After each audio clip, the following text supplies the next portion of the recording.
आणि आताची महत्त्वाची बातमी, आमदार सुरेश धस यांच्या मुलाच्या 4 चाकीची दुचाकीला धडक. अपघातामध्ये दुचाकीस्वार नितीन शेळके यांचा मृत्यू झालेला आहे. सागर धसच्या वाहनाची नितीन शेळकेंच्या दुचाकीला मागून धडक बसली. यामध्ये रात्री 10:30 ते 11च्या सुमारास हा अपघात झालेला आहे. आमदार सुरेश धस यांच्या मुलाच्या गाडीची दुचाकीला धडक. यामध्ये एकाचा मृत्यू झालेला आहे. नितीन शेळके यांचा यामध्ये मृत्यू झालाय.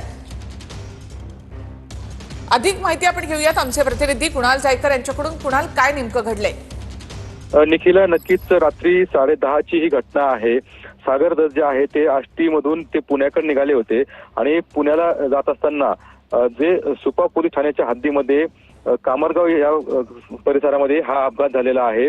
सागर धस यांच्या 4 चाकी वाहनानं एका दुचाकी वाहनाला ह्याच्या ठिकाणी धडक दिलेली आहे आणि यामध्ये नितीन शेळके याचा मृत्यू झालेला आहे. आणि खरं तर ही घटना जी आहे ती रात्रीच्या सुमारास झालेली आहे. यामध्ये सुपा पोलीस ठाण्याचे जे पोलीस आहेत तर ते आता चौकशी करत आहे आणि गुन्हा देखील नोंदवण्याचं काम जे आहे ते सध्या सुरू आहे.